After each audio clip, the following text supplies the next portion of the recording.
a note just yet? Okay. We know we know that there is a note. We don't have any details about that, but like I was sharing with you earlier that I was asked, so what happens when you're a journalist and you get that note? Yeah, you just start going like, okay, all right, what is this? What's going on? Everybody looks around. Then you start asking, do you think it's that? There's a lot, of that, and generally it's just that tension, just waiting to find out what it is. Sometimes you may catch a break like we want potato chips for lunch, something, as simple as the jurors wanting to know can they work through lunch or something like that, or of course that a decision may have been reached. It can run the gamut, so yeah.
So take that one.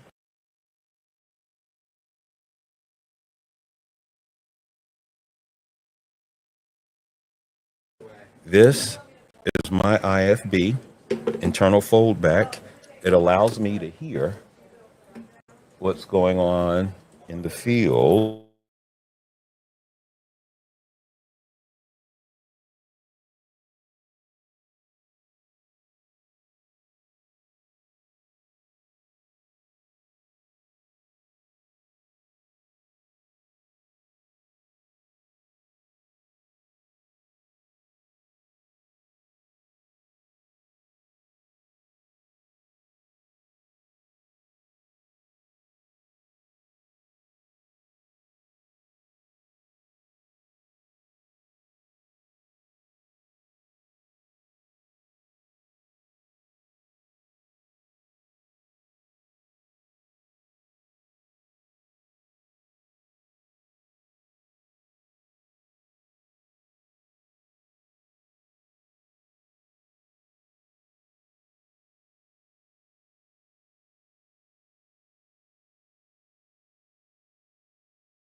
guys as they were getting set up. Yeah, I'm just gonna let them get set up. So, okay, because I can narrate over what's going on there. So what they were doing was getting into place, and eventually Good morning. Arthur's I'm gonna not join us bothered. in a second. So let me recount for you what we're looking at. Again, about 10 minutes ago, we received information that the jurors had sent a note to the court that they had in fact reached a decision in this matter, and a decision on that last count they were trying to deliberate, which is the racketeering conspiracy that's going on there. A quick timeline, if you will, about all of this. Again, it was in November of 2023 when Cassie Ventura sued Sean Combs, alleging domestic abuse, alleging sexual abuse, including rape. And if you ask, well, when did all of this kind of get rolling? That's what if you want to say the start of all of this, this was certainly the origins of where that led up. That then led to the raids on his house. Federal agents went in, with the search warrant, and it was at that point that the baby oil and the lubricant came out, and then information started to surface, eventually that we would find out through court testimony at these drug-fueled, this is again according to court documents, drug-fueled sexual marathons called freak-offs, and that all of this was going on there, and that they involved, paid escorts, to engage in sexual activity, while, the defendant is accused of having, filmed all of this. So there was a lot going on to this. It's certainly one of the more sensational trials in our recent memory, to happen and to take place. So a lot of attention is on this as we await what's going to be happening and what the decision has decided. So hang on one second.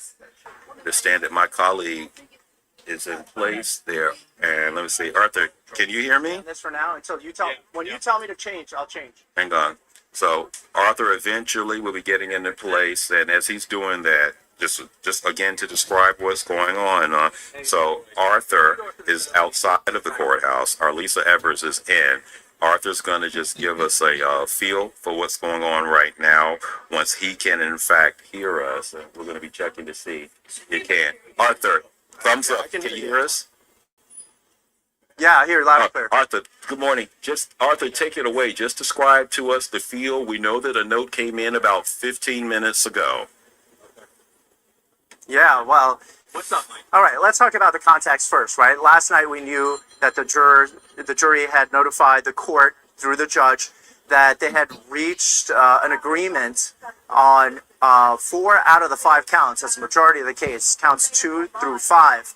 But they said that they could not agree on because of a difference of opinions, and it was plural, worth noting, was how to decide on count 1, which is the racketeering charge. It's a single count, but it is the most serious one in terms of the amount of prison time that it can bring. So that was the context yesterday. Both lawyers for Sean Diddy Combs and the prosecutor say, we would like the jurors to stay at it, and that's what the judge was going to do. Important to point out, yesterday was the first full day of deliberation. So while some people were using the term deadlock, it seemed a little bit over dramatic. This was a case that spanned 2 months, that saw at least 36 witnesses. To think that they were going to get through it in a day and a half, was that a deadlock, or was that the jury process? The judge seemed to think it was a jury process, as we're going to tell them, tomorrow you will resume, you will come down here. They start really around 9 o'clock, so really within an hour, they reached an agreement on it. Now, you asked us to describe what's going on out here. It has been nothing short of packed out here every single day. But in the last 10 minutes since that note went out, there's been a flurry of activity. You see everybody getting set over there. There's a podium over there. This is what we call a pen. They're penned in there. There are cameras floating around, getting ready to talk to maybe prosecutors who sometimes do not talk after a verdict right in front of the courthouse. Sometimes they speak at the U.S. Attorney's Office, which would be 26 Federal Plaza. And it seems like everybody's positioning themselves for that. And then there's an added element, and you've been aware of this, Antoine, of a sort of social media factor involved here. There are a lot of people who have been live streaming on social media. That presence been in the dozens, and even in the hot weather and the rainy weather yesterday, they were here. But certainly the fact that the weather is more cooperative now, that crowd is at least double in size. What we can say from the court, we saw the family of Sean Diddy Combs arrive this morning, and a short time later they left because they figured the jury was in deliberation. So we're expecting at this point for them to come back at some point. One of the things they use is a Sprinter van to bring a lot of the family members here together at the same time. We haven't seen them come back. Certainly for the verdict to be read, there are certain people who have to be in the courtroom. Mr. Combs has to be in the courtroom. All his legal representation, which is not one or two lawyers. Everybody from his legal team ostensibly will have to be back in the courtroom for the reading of the verdict, as well as the prosecutors in this case. And you would think that even their bosses in this case might want to be in the room to see how this goes down. Antoine? Arthur, thank you. Stay with us, Arthur. I want to put you on the spot for 1 second because I was asked this and I want to ask you. Once that note comes in, as a reporter, just describe the impact of having done that. I was asked that, just you're a journalist covering this trial, you're in there and you find out that a note has come back from the jury. Just walk us through how you handle that and what that does for the reporter covering such a matter as like these. Well, Antoine, you and I both know the feeling very well, right? In just the past, what time frame? We've had Trump's trial here. We've had Daniel Penny's trial here. We've had Harvey Weinstein's trial here. There are all these proceedings regarding Luigi Mangione. So we're pretty used to it. I think we kick it into a higher gear and just get ready, right? We now know that the jury has reached a decision. What that decision remains to be seen, but we expect that it will not take long. In these types of cases, the lawyers know to stick close. Mr. Combs was not free to leave at his own will. So he's, we would imagine, in the building. He can be back in that courtroom in a flash. This is a question of who else needs to be there. And we've seen it take, on the short end, like 15, 20 minutes for everybody to be collected into that courtroom. But on the long end, what do you think? Maybe like 45 minutes, an hour? But of a case of this magnitude, nobody was going out to the Hamptons early. They needed to stay here. There was at least one more full day of deliberation, and possibly tomorrow too. The judge had said, even though this courthouse was supposed to be closed on Thursday in anticipation of the 4th of July on Friday, he had indicated, and he didn't want the jurors to start thinking about Thursday, but he had said, if they need to come in on Thursday, we're going to make that happen. Then they will have to. Now, maybe the jurors, not knowing that, said, well, today is Wednesday. Maybe that made a consensus a little bit easier. Yeah. Arthur, we have to step away. Stay there. I know you've got a lot going on. I will check back in with you shortly. Yeah, and the jury's also entering the thank courtroom right now, Antoine. as well. Okay. Yeah, the jury's entering the courtroom right now. So let's see what happens. All right. Thank you, Arthur. I know you're busy. Good to see you. Okay. Okay. All right, so Arthur has to get ready to do his job. Bless his heart, but Arthur absolutely was correct in just describing, that whether it was the Trump trial, Mangione, Harvey Weinstein, which I covered Weinstein 1 when it was in the criminal court building around the corner from where Arthur.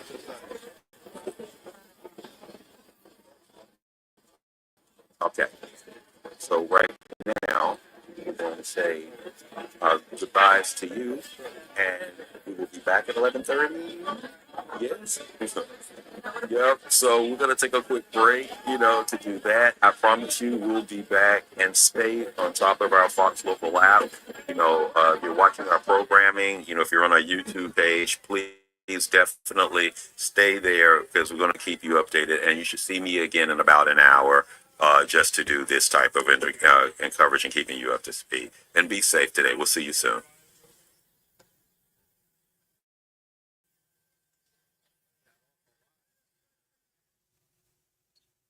Who are guilty, the other 3 charges not guilty. Now, yesterday they deadlocked over the WICO count, and everybody was trying to surmise what was going on in that jury room.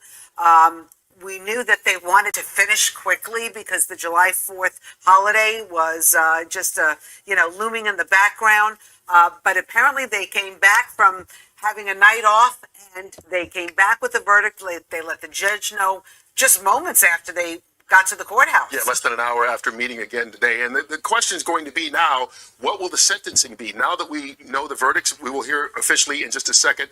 We've got those from the New York Times once again. 2 guilty charges. Arthur Chien is ready right now outside the courtroom.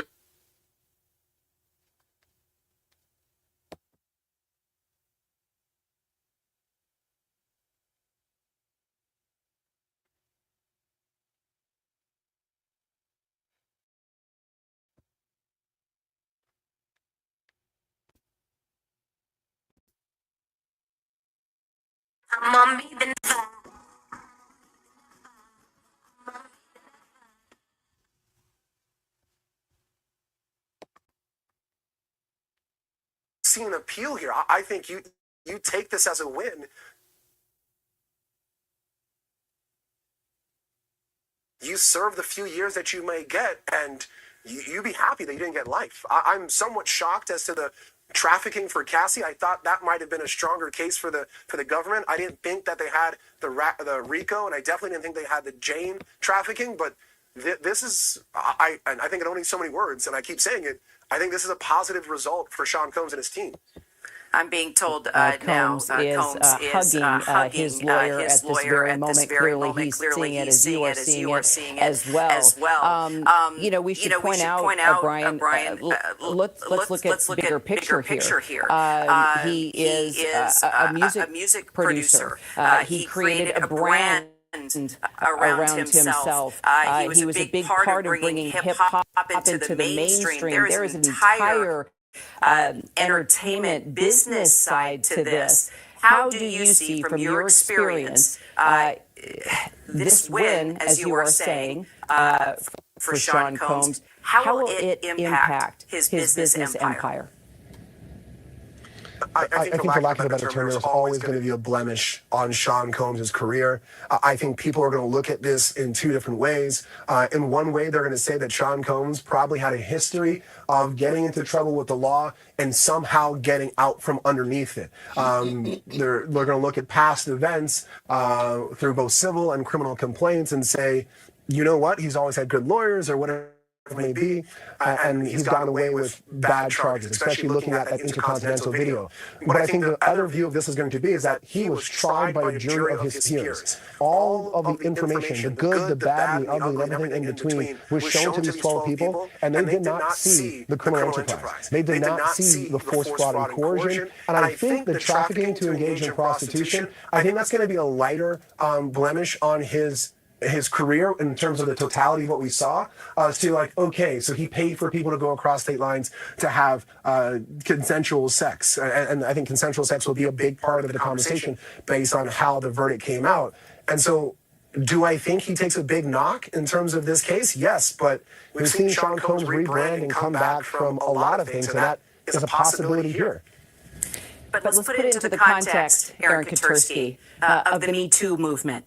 I don't think anybody can forget the video, the surveillance video that we saw over and over again in that hotel hallway of Sean Combs barely naked in a towel, kicking and dragging Cassie Ventura. It's an unforgettable piece of video, and it was one of the most visceral pieces of evidence that the jury saw during the course of a nearly 2-month trial, Kira. And the defense really admitted what's depicted on it is domestic violence, but they said all along he's not charged with domestic violence. The defense insisted, even though the defense did not put on much of a case, called no witnesses, that what was depicted was not sex trafficking, and the jury seems to have agreed. And Sean Combs is clearly taking this outcome of a split verdict, guilty on only the transportation for the purposes of prostitution charges, as a win. The jury has been excused. As the 8 men and 4 women stood to leave their seats, Sean Combs made praying hands in their direction and bowed his head slightly as if to say thank you. when the outcome was read aloud in court, Combs put his hands in the air and looked to the ceiling, clearly taking this as a win that he was acquitted on the most serious charges he faced, Kira. And now I understand, Aaron, his attorneys are calling for him to actually be released today. Could that happen? Well, it could happen because he has already served about a year's time, a little shy of a year, and there will be a sentencing date. What the defense is likely arguing is that he is now no longer has anything to do with a violent crime. Transportation for the purposes of prostitution carries a maximum sentence of 10 years, a minimum of nothing. So it will be up to the judge to decide. But where he is no longer accused of a violent crime, the defense may have a good case to get him released until he is formally sentenced. If that happens, it's possible he could walk right out the golden doors here. Certainly a number of his supporters and others are waiting. Members of his family were certainly elated. They were not allowed to show any emotion, but they are remaining in the courtroom to see what happens, what the judge ultimately decides, Kira.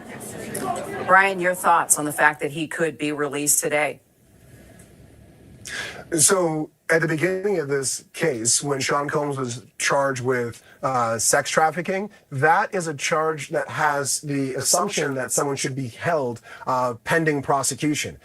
That assumption is gone now because he's been found not guilty of those two charges. And to piggyback up what Aaron is saying, the severity of his punishment has greatly decreased. He's no longer looking at life. He's looking at a max of 10 years on each count. Some of that time he's already served while waiting for his case. Mark Agnifilo, the defense attorney who's leading this case, has said that his private plane is in Maui. He has no access to it. So he's hinting at the idea of a number of things that a judge will consider when thinking about bail. Is this person a flight risk? How serious of a sentence are they looking at? And flight risk goes into two portions. The actual ability to fly and not come back to the jurisdiction, but also the likelihood of doing that. A person who's facing life, more likely to be a flight risk. A person who's just beaten 3 of the 5 top counts in a trial like this and is only facing 10 years, far less of a flight risk. And so while I think it's somewhat of a Hail Mary for him to be released today, this is the strongest possible outcome that he could have had to make this argument. And I think the defense has a leg to stand on in making this argument that Sean Combs should be released pending the sentence. Let me ask you, Brian, because you and I were talking for days about the videos, the just how explicit they were, how Sean Combs treated these women, listening to Cassie Ventura break down on the stand, listening to other women, former girlfriends, talk about the way he treated women. I brought this question to Aaron, but I want to ask you as well, as someone who's an attorney, someone who has been in the courtroom for cases that involve domestic violence, knowing what we know about what happened and how he treated these women, and now looking at this outcome, how he's been acquitted on the most serious charges. Your overall thoughts moving forward about what this says about the Me Too movement, the power of a music mogul when he has money, when he has fame. Your thoughts? So my thoughts, I think, I try to go beyond just being an attorney. And I'll try to sidestep that and just talk as a man, as an adult. I think there can be no mixing of words as to what Sean Combs is when it comes to the treatment of women. Full stop, period. There's no question as to what we saw in terms of the strength of the women who took the stand and testified about the abuse that happened to them. There's no question about the photos we saw of Cassie in terms of the bruising of her body, the bruising of her face, and the violence in that Intercontinental Hotel. Full stop. There's no justification of that. There's no explanation of that. And I think in terms of the Me Too movement, there should be strength in the fact that those women were believed in terms of what they said. Putting my attorney hat back on for a moment, I think the difficulty of this and what may be perceived, and I hope it's a perception and not a reality, of the Me Too movement taking a step back based on this verdict, I think it comes from the overreaching of the government in this case, of trying to fit the allegations of this case into a RICO conspiracy, made it that much less palatable for the jury to take what they were saying to be true. And I think that might have also affected, in some way, shape, or form, the trafficking as well. I'll be honest, I am somewhat shocked that they did not find Sean Combs guilty of trafficking Cassie because of the violence there. But I think that they made a mistake of not understanding the difference between a brutal domestic violence relationship in which Sean Combs participated in and was in many regards an aggressor of, if not the absolute aggressor of, and trafficking. And I think the overreach and misapplication of what 12 people in the Southern District of New York, or what society would believe to be trafficking in RICO, that misstep and misperception is what led the SDNY here. The SDNY has phenomenal prosecutors, has a phenomenal office, and their record speaks for itself. But I think in this case, they overestimated the strength of their case, and this is what happens when a jury speaks. Aaron, outside court, tell us about who you're seeing. How big of a crowd is it? The sense of the support, if indeed he does walk out of those golden doors, as you said, the type of support he will receive.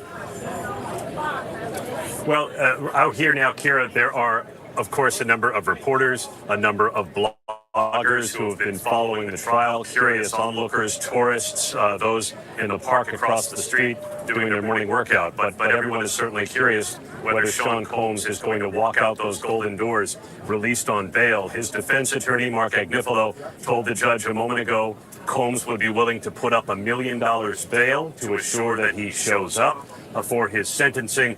Federal prosecutors just opposed his release on bail, saying that he has committed a litany of crimes and there's no reason to believe he would do anything different if he is released now. Federal prosecutors believe Sean Combs still represents a danger and a risk of flight from justice. They point to the physical violence, even though he was not found guilty of sex trafficking nor charged with any physical violence. They say he has shown a predilection to committing physical violence, as the defense readily admitted. So prosecutors are opposing his release on bail. The judge is going to take a moment to decide. Brian, your thoughts. Is Sean Combs a risk? So the question is, a risk of what, right? Would I want Sean Combs to be around any girlfriends or women right now? No, because I think the allegations and the facts have showed that he is a toxic individual who could be very violent towards women. But if you're asking me as to whether or not he's a risk to not come back to court to be sentenced, maybe it's my bias as a defense attorney, and looking at this verdict now, I do not believe he's a risk to not come back to court. I think if anything, he's elated, he is happy, he's excited to come back to court to formulate the best argument for sentencing. And yes, he might spend some years in prison, but the amount of time that he would spend is far less than if he fled and never came back. And he has children here. He has enterprises here. He has at least 60 civil lawsuits that he has to fight. He has, in my mind, and maybe I'm making too strong of an application as a defense attorney, he has far more reasons to stay here and fight now after this verdict than to flee and never come back. And so, do I think he's going to get released? Probably not. That's a high bar to overcome, and I don't think the judge will allow that. But I think there is a very valid and strong argument that he is not a flight risk, and I think there's a possibility, albeit very small, that he walks out of those golden doors. And Aaron, from what I understand, the judge has now said he is going to take his time to consider if indeed Sean Combs will be released today or not. He will give a decision today, Kira, but the government and defense attorneys are asking for a period of hours so they can write letters, make their arguments on both sides. So it could be quite a while before the judge decides whether Sean Combs deserves to be released on bail. The government is making the case that he still faces up to 20 years in prison after his conviction on the 2 transportation for the purposes of prostitution charges. But the jury has cleared him of the most serious charges of sex trafficking and racketeering conspiracy that could have sent him to prison for life. Brian, how do you think, what was it that defense lawyers did? What was it that they said? What was it that they had that you think helped deliver a victory for their client? I think the case against Sean Combs was the first time, at least in me covering the Harvey Weinstein trial, where I was sitting in court, the R. Kelly trial, where I was sitting in court, and many of the cases that I think we would associate with the Me Too movement, where the defense was willing to say, my client is indefensible in some of his actions. That what he did and what you saw is wrong, but making the very strong distinction and walking the very tightrope of saying what he did wrong and what he's being accused of are 2 different things.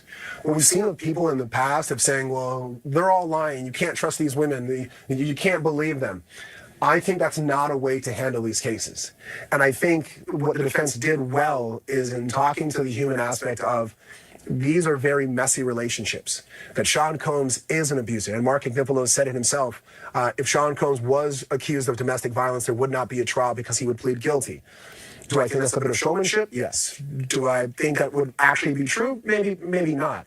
But I think arguing it nonetheless in front of a jury and admitting to some of the bad facts and trying to parse through it all, I think it gave them credibility to get to this verdict.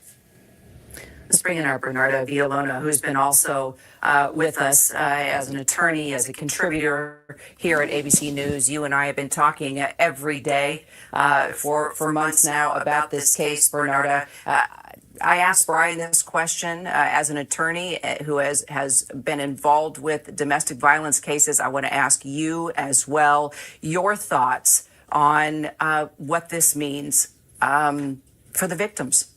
For the victims, I think this is a slap in the face for the victims. I think this is going to deter victims from coming forward and telling their story and being the voice for the voiceless in the sense of representing other victims that are not willing to come forward. I know that for a fact, I'm sure that the prosecution right now is very upset with this verdict because they definitely put a lot of time into this prosecution, into this investigation. And they also did a lot of comforting of trying to give strength to these women, to Jane and to Cassie, to come forward, to show their face, to share their story. And this is not just like any other regular domestic violence case or just any type of abuse case. You're dealing that they were stepping forward to speak against a music mogul, a person who had the key to New York City, one of the most powerful people in the industry. So just think of how scared they were to come forward and to tell their story and scared of what could happen once they came forward.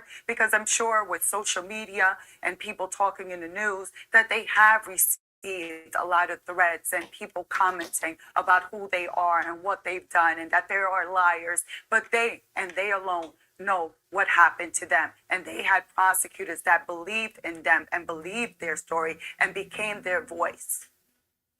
Aaron, I understand court has now been adjourned. Combs was escorted out. A massive applause was heard from within the courtroom.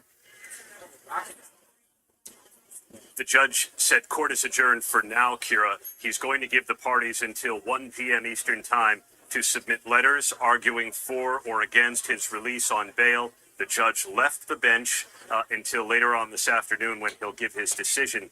Once the judge was off the bench, Sean Combs was escorted out by the marshals. The judge told him he's going to have to cool his heels in the courthouse for a bit. But as he left the courtroom, there were applause from the gallery, some cheers in the gallery where members of his family have been in steadfast vigil. His mother here most days, his twin daughters back, his sons have been here most days. They cheered for their father after he was acquitted of the most serious charges that he faces, still convicted of transportation for the purposes of prostitution. And now we await the decision as to whether he's going to be released on bail. If he is, he will walk out to a crowd that includes people holding up Sean John t-shirts. and other supporters who have been here saying, "Where's Rico?" They've been shouting that into the street for weeks. And they would certainly welcome this verdict if he is to walk out those golden doors, Kira. For the jury, they really had to make a difficult decision, not just on the racketeering conspiracy, but as the defense said, the women that Combs was accused of trafficking were also his long-term girlfriends. Cassie Ventura with him for 11 years. Jane with him for more than 3 years. And the defense tried to argue that they were consensual relationships, that they were in it just as much as he was because that was their lifestyle, even though they freely admitted the polyamorous swingers kink was not everybody's cup of tea. But he said these women were in it, and it required the jury to make distinctions between consent and coercion and love and control and free will. And in the end, they acquit on the most serious charges that carried a minimum sentence of 15 years, acquitting on sex trafficking in addition to the racketeering conspiracy, Kira. Bernard, I want to bring you back in on that. As Aaron was saying, this really came down to violence and fear versus love, infidelity, and jealousy. We are watching the doors now to see if lawyers will be coming out and coming to the mics. But Bernarda, Sean Combs may be acquitted of the most serious charges here. But let's talk about the impact all of this will have on ongoing civil cases. Yes, so you have to think, so even though he was acquitted of the most serious charge in this criminal case, when we're talking about a civil case, it's a different burden. The criminal case is beyond a reasonable doubt. When you're dealing with civil cases, it's by a preponderance of the evidence, 51% versus 49%. But then again, with a civil case, he's just at risk of losing his empire in terms of money, but his liberty is no longer at stake. So he can live to fight those cases outside of jail bars. You bring up a good point, because if he would have been found guilty of racketeering, that could have forced him to forfeit all his businesses, right? Absolutely. So if he would have been found guilty of racketeering conspiracy and of the sex trafficking, anything that was used in order to facilitate this crime. So for example, his mansions in Florida and his mansion in Los Angeles would have been at risk that it would have been taken away from the government, since there was evidence that was put forth having to deal with that some of the sex trafficking took place inside of those homes. So he would have been at risk of losing that, and also a lot of his businesses and his money. In his closing argument, one of Combs' defense attorneys asked jurors to summon the courage to acquit Combs, who conceded he could be violent, jealous, and a drug user, but whose lawyers argued the case is badly exaggerated to make Combs like something he is not. Do you think that's what happened, Brian Buckmeyer? I don't know. This one I'm still trying to wrap my mind around, and I apologize. I'm trying to get information from different people as I go about this, trying to get information from people inside the court. I think, let me try to put it into words. I think when it comes to this case, this might have been more about how the case was handled than the actual people who testified.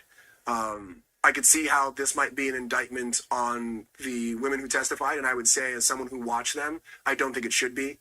I think, if anything, this is about how the case was handled by the government in terms of how they argued it, how they presented it, and the people that were selected. People being selected being the jurors, not the team themselves. And so I think as we move forward with this case and we see what's going to happen, because there is a possibility, although small, that Sean Combs walks out today, I think we just take stock of what we heard, what was argued, and what the result was, and not lay this at the feet of anyone who testified. And now I understand, Aaron, a statement has been given on behalf of Cassie Ventura, star witness in this case. What are you learning? Her attorney, Doug Wigdor, just sent us the following statement. This entire criminal process started when our client, Cassie Ventura, had the courage to file her civil complaint in November 2023.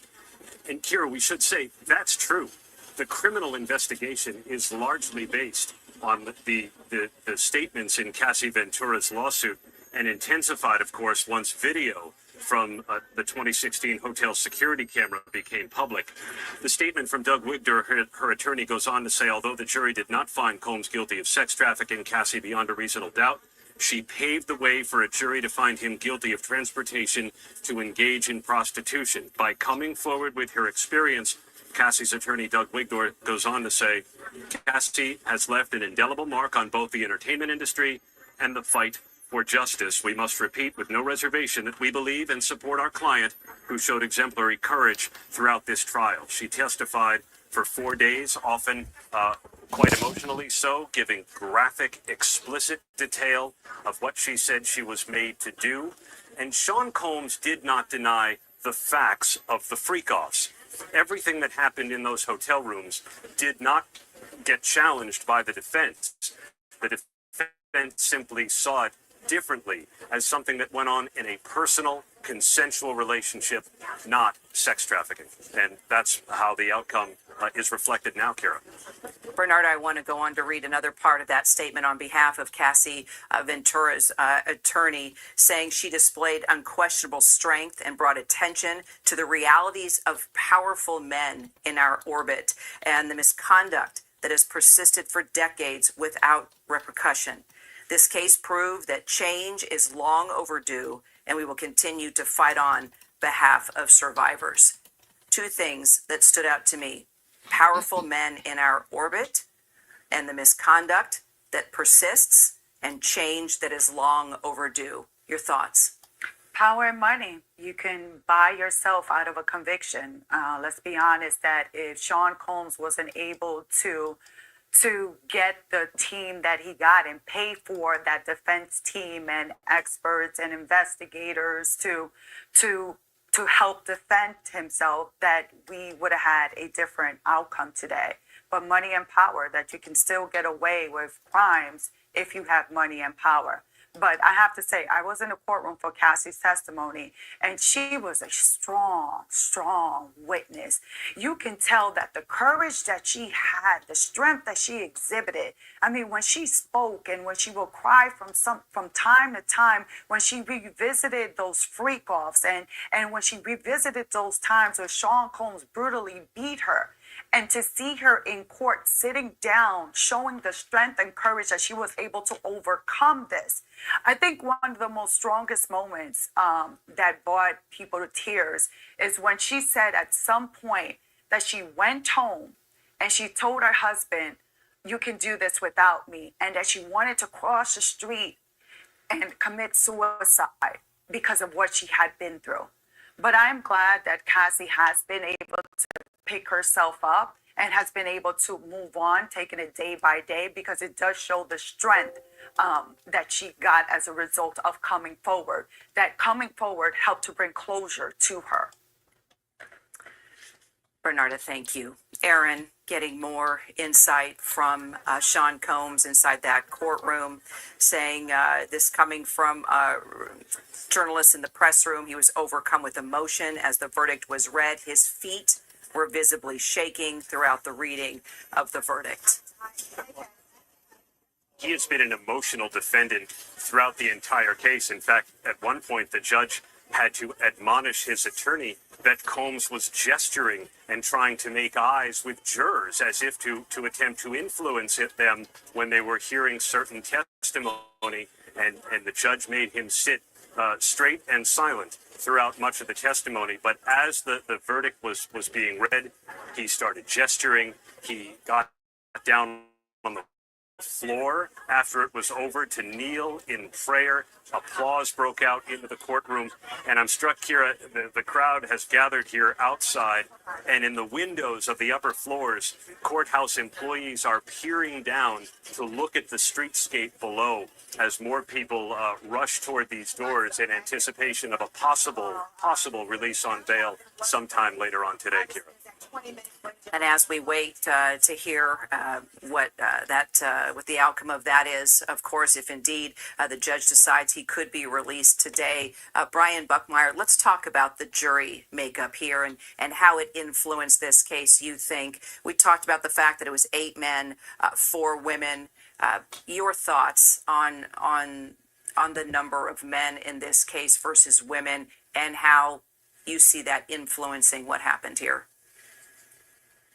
Yes, I know oftentimes when we look at jurors, we look at race or gender. And yes, there's a possibility that the number of men in this case could have been beneficial to Sean Combs in terms of trying to decide what this relationship was like. But I think probably more importantly than race or gender would be age. And the reason why I say that is because when it comes to the conversation as to whether or not these were consensual relationships, which appears to be at the heart of the jury's verdict in terms of saying, yes, we saw that you brought these people across state lines for prostitution, but we don't believe there was force, fraud, or coercion for trafficking, and we don't believe that there was a criminal enterprise or that there was not two predicate acts. Right? I think a large part of the not believing comes down to consent. And what I find, at least when I talk to a jury or just talk to people in general, is there's a big divide in terms of what is consent when you talk to someone who is over the age of 40 or 45 and under the age of 40 or 45. And when you have a jury where more than half of them are 51 years to 74 years old,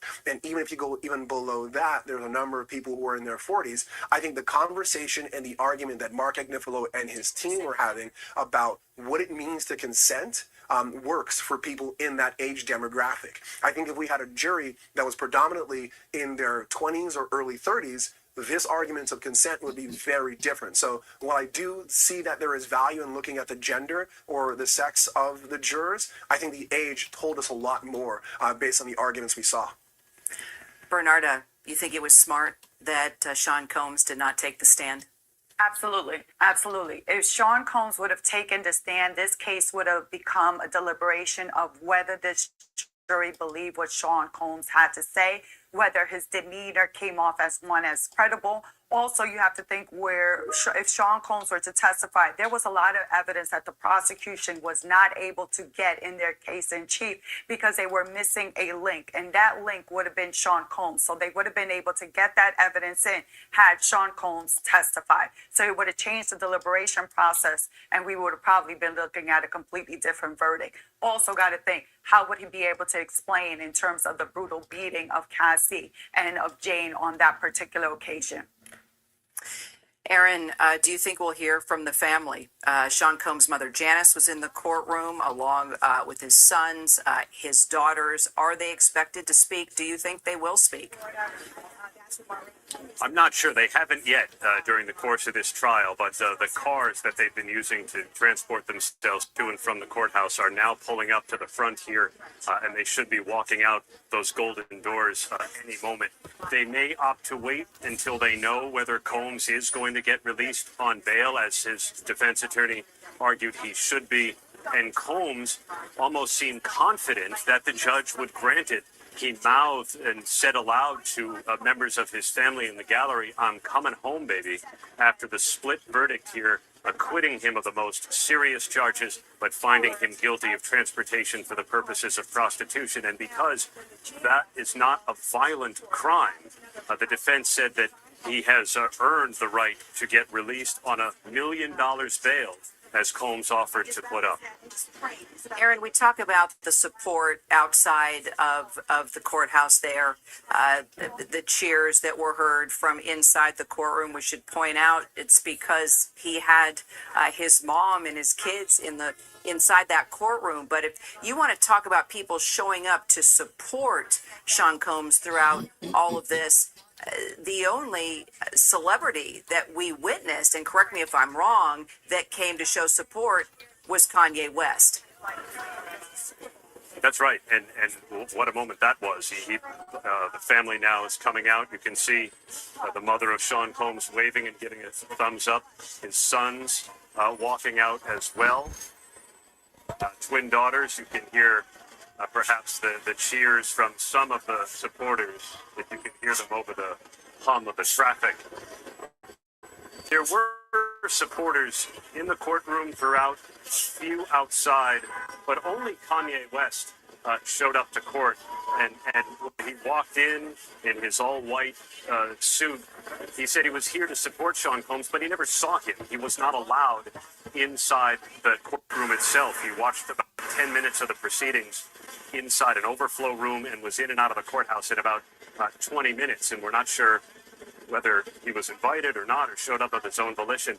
There really haven't been that many supporters apart from his family that just left court, as you can see, waving and giving a thumbs up moments ago. Sean Combs has been largely left alone with members of his family, including the mother of at least one of his children. His twin daughters were here at the beginning. They came at the end. His sons were here throughout the case, as was his mother. And when the jury came back stuck yesterday, Combs turned to his mother and said, "It's going to be okay." And today, after the outcome, he turned to his family and said, "I'm coming home, baby." Bernard? Y'all, the fact that he's talking about he's coming home, it's I don't know.